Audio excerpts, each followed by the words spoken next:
कोई सेहत ने मतलब कोई सहूलियात मैसर नहीं, कोई अस्पताल नहीं, कोई डिस्पेंसरी नहीं, कुछ भी नहीं। साडा ग्रां तकरीबन 350 साल तो भी ज़्यादा पुराना और सैयद बरादरी रहने सारे सादात फैमिलियाँ हमदानी सादात। हमदानी सादात चौंतरे 3-4 ग्रां है जी। चंडू सईदा, बगरा सईदा, मुरचांग सईदा और इसी तरह टोबा सईदा, म्यार, गाई सईदा। अस्सलाम वालेकुम, मैं शहजाद भट्ट और तुसीं देख रहे हो मेरा यूट्यूब चैनल चौंतरा देहात तारीखी सीरीज़ के हवाले नाल अजस यूनियन कौंसल कोलिया मीरना ग्रां टोबा सईदा। साडे मेज़बान ने सैयद कासम शाह साहब बैठक अरेंज की जी भाइयों का वास्ता इन्हां नाल। नंबरदार सैयद खजर अब्बास शाह साहब, सैयद मुबशर शाह साहब मेरे कोल और मेरे नाल जो सज्जी साइड से बैठे जी सैयद इब्रार हुसैन शाह साहब, सैयद सिब्तुल हसन साहब नाल ने और साढ़े बुजुर्ग जनाब सैयद असगर हुसैन शाह साहब। ये सारे सादात फैमिली ने गुलदस्ता इकट्ठा होया जी। ये अपने ग्रां मुतलक दसन और मुतकलम साढ़े सैयद मुबशर शाह साहब ने ये गल कर सन। शाह जी बड़ी मेहरबानी, तुसां सारे बुजुर्गवार नहीं तुसां टाइम दिता। अच्छा हजूर दसो ये साडा ग्रां कितना पुराना है, इसां किस आबाद कीता, केड़ियां कौमां आबाद हैं? साडा ग्रां तकरीबन 350 साल तो भी ज़्यादा पुराना और सैयद बरादरी रहने सारे सादात फैमिलियाँ हमदानी सादात और इन्हों तो अलावा मुगल और अराई बरादरी और हुनरमंद अफराद भी थे। अक़वाम हुनरमंद अक़वाम भी मौजूद है। जी जी। अच्छा ये सादात जेडे इत्थे हमदानी ने ये किसनी औलाद चों उन्हां बुजुर्गां नाम किन्नो तुसीं? सैयद अमीर कबीर अली हमदानी ये उन्हां औलाद सारी इत्थे आबाद है। अच्छा ये हमदानी सादात चौंतरे 3-4 ग्रां है जी। चंडू सईदा, बगरा सईदा, मुरचांग सईदा और इसी तरह टोबा सईदा, म्यार, गाई सईदा नहीं गाई सईदा काजी सादात।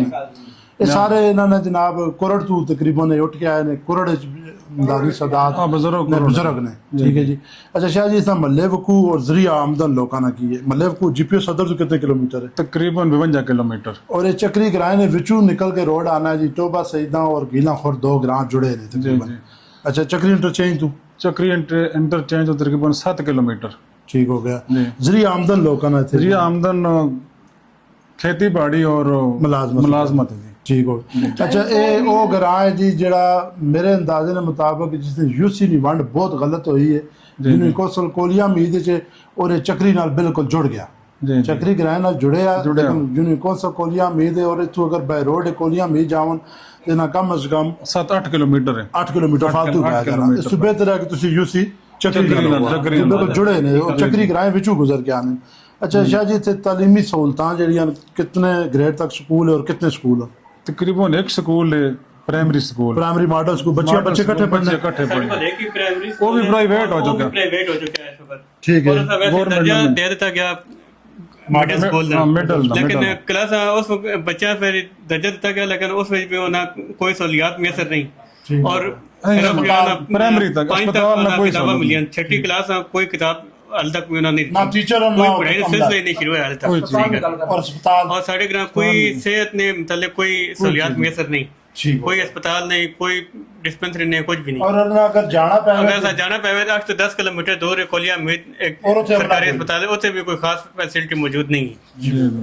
अच्छा तालीम ने हवाले नाल और तालीम ने हवाले नाल और इसना सेहत ने हवाले नाल इन्होंने भी हाल बाकी चौंतरे तो मुख्तलिफ नहीं है, सेम ही है सारे पास हालात थे भी यही है। अच्छा शाह जी थे थोड़े ग्रां दी मशहूर मजहबी शख्सियात पहले जो फौज शुदगान उन्होंने नाल हो फिर जिंदा मजहबी सैयद राजा शाह साहब जी, सार शाह साहब और अफसार शाह साहब जी, तासीर हुसैन शाह साहब और मौजूदा मौलाना सुकलैन शाह साहब और एक स्टूडेंट इन्होंने जनाब ईरान में तालीम हासिल करने में उन्होंने नाम है एहसन रजा हमदानी साहब। अच्छा सियासी शख्सियात जो पहले कोई वाइस चेयरमैन रहे सैयद अलमदार हुसैन शाह साहब वाइस चेयरमैन है और काउंसलर है सैयद नूर अब्बास शाह साहब। ठीक जी। और मौजूदा विच सियासी शख्सियात सैयद मकसूद हुसैन शाह साहब जी और सैयद नासिर हुसैन शाह जी, सैयद मुबशर हुसैन शाह तुसी खुद और सैयद इब्रार हुसैन शाह जी। ठीक हो गया। अच्छा समाजी शख्सियात जो मतलब उन्होंने लोगों ने ना लो जो पहले फौज शुदा जिन्हें इस ग्रां खूबसूरत बनाने च अपना किरदार अदा किया? नंबरदार सैयद जीवन शाह, सैयद इसार हुसैन शाह, सैयद चंद शाह, कासम रजा, असरत शाह, नसीम आबाद शाह और सैयद अकारब हुसैन शाह। अच्छा ये सारे जी लिख सकते हैं।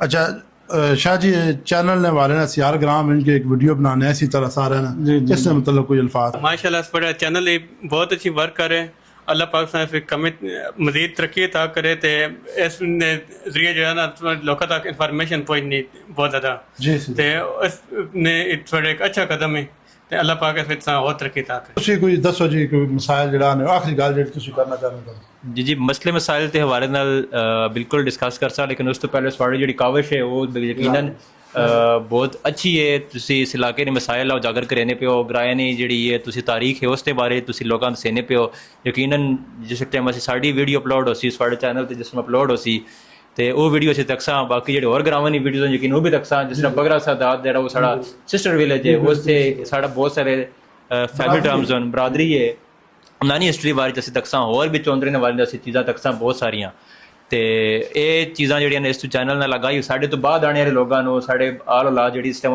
ਉਹਨਾਂ ਜਿਤਨੀ ਹਿਸਟਰੀ ਆਸਾਨ ਨਹੀਂ ਪਤਾ ਮੈਂ ਅੱਜ ਪਤਾ ਲੱਗੀ ਹੈ ਇਸ ਤਰ੍ਹਾਂ ਸਾਡੇ ਬੱਚੇ ਜਿਸ ਟਾਈਮ ਚੀਜ਼ਾਂ ਤੱਕ ਸਨ ਉਹਨਾਂ ਵੀ ਇਹਨਾਂ ਚੀਜ਼ਾਂ ਦੇ ਬਾਰੇ ਚੋਂ ਬਹੁਤ ਸਾਰੀ ਚੀਜ਼ਾਂ ਮਿਲ ਸਨ ਬਾਕੀ ਅਗਰ ਮਸਲੇ ਮਸਾਇਲ ਨਾਲ ਗੱਲ ਕੀਤੀ ਹੋਵੇ ਤਾਂ ਮਸਲੇ ਮਸਾਇਲ ਇੱਥੇ ਇੰਫਰਾਸਟ੍ਰਕਚਰ ਨੇ ਬਹੁਤ ਸਾਰੇ ਮਸਲੇ ਮਸਾਇਲ ਹਨ ਸਕੂਲ ਜਾਂ पहले दो होने एक रह गया वो भी प्राइवेट हो गया अस्पताल ने वाले तक वंजे साढ़े को तकरीबन चक्री वैना पौना और साढ़ा रोड ऐसा वे कि कोई बंदा ठीक भी होवे तक वंजे यकीनन उसने हड्डियाँ छड़ियाँ जड़ियाँ ना वो सलामत नहीं रोनियाँ रोड इंतहाई खस्ता हाल है अस्पताल ने मसले मसाइल बहुत ज़्यादा ने थे साढ़े को इतने नज़दीक ਤੇ ਉਹਨਾਂ ਵੀ ਕੋਈ ਐਸੀ ਕੋਈ ਫੈਸਿਲਿਟੀ ਪ੍ਰੋਵਾਈਡ ਨਹੀਂ ਕੀਤੀ ਇਸ ਏਰੀਆ 'ਚ ਕੋਈ ਐਜੂਕੇਸ਼ਨ ਦੇ ਵਾਲੇ ਨਾਲ ਬੰਦਾ ਨਹੀਂ ਭਰਤੀ ਕੀਤਾ ਔਰ ਤਾਲੀਮੀ ਵਾਲੇ ਨਾਲ ਵੀ ਪ੍ਰੋਵਾਈਡ ਨਹੀਂ ਕੀਤੀਆਂ ਕੋਈ ਸਾਡੀ ਚਾਹ ਦੇ ਨਾਲ ਭਰਤੀ ਇੱਕ ਹਾਂਜੀ ਜੀ ਕੋਈ ਸਿਹਤ ਨੇ ਵਾਲੇ ਨਾਲ ਬਣਾ ਕੋਈ ਬਿਹਤਰ ਇਕਦਾਮਾਤ ਇੱਥੇ ਸਾਡੇ ਕੋਲ ਮੌਜੂਦ ਨਹੀਂ ਦੂਸਰਾ ਸਾਡੇ ਕੋਲ ਨਜ਼ਦੀਕੀ ਹਸਪੀਟਲ ਜਿਹੜਾ ਵੇ ਉਹ ਕੋਲੀਆਂ ਉਮੀਦ ਹੈ ਉਹਦੇ ਵੀ ਮਤਲਬ ਕੋਈ ਇਤਨੇ ਅਸੀਂ ਆਖੀਏ ਵੀ ਬਹੁਤ ਸਹੂਲੀਅਤ ਮੁਯੱਸਰ ਨਾ ਐਮਰਜੈਂਸੀ ਟ੍ਰੀਟਮੈਂਟ ਸਾਡੇ ਕੋਲ ਇੱਥੋਂ ਦਸਤਿਆਬ ਨਹੀਂ ਹੈ ਤੇ ਯਾਨੀ ਇਸ ਤਰ੍ਹਾਂ ਦੇ ਕਾਫੀ ਮਸਲੇ ਮਸਾਇਲ ਨੇ ਸਾਡੀ ਬਸ ਇਹੀ ਸਾਡੇ ਚੈਨਲ ਦੇ ਜ਼ਰੀਏ ਨਾਲ ਅਗਰ ਸਾਡੇ ਕੋਈ ਮਸਲੇ ਮਸਾਇਲ ਇਸ ਤਰ੍ਹਾਂ ਦੇ ਹੱਲ ਹੋਵੇ ਯਾਨੀ ਸਾਡੀ ਯੂਨਿਕ ਕੌਂਸਲ ਚੇਂਜ ਹੋਵੇ ਜੇ ਜਾਂ ਸਾਡੇ ਕੋਈ ਰੋਡ ਨੇ ਵਾਲੇ ਨਾਲ ਕੋਈ ਕੰਮ ਹੋਵੇ ਜੇ ਕੋਈ ਹਸਪਤਾਲ ਵਗੈਰਾ ਕੋਈ ਸਾਡੇ ਕੋਲ ਅਵੇਲੇਬਲ ਹੋਵੇ ਜੇ ਐਜੂਕੇਸ਼ਨ ਦੇ ਮਸਲੇ ਮਸਾਇਲ ਨੇ ਬਹੁਤ ਸਾਰੇ ਇਹ ਚੀਜ਼ਾਂ ਅਗਰ ਸਾਡੀ ਹੱਲ ਹੋ ਜਾਣ ਤਾਂ ਯਕੀਨਨ ਅਸੀਂ ਹੁਕੂਮਤ ਵਕਤ ਦੀ ਸ਼ੁਕਰਗੁਜ਼ਾਰ ਹਾਂ ਸਾਡੇ ਚੈਨਲ ਤੋਂ ਵਸਤ ਨਾਲ ਸਾਡੇ ਮਸਲੇ ਮਸਾਇਲ ਹੋਰ ਹੱਲ ਹੋ ਜਾਣ ਯਕੀਨ मैं सारे सादात ना एक दफ़ा फिर शुक्रिया अदा करसा जी ना टाइम दिता अगली किसी वीडियो नाल फिर इंशाल्लाह हाज़िर होसा तां तक इजाज़त दो अल्लाह हाफिज़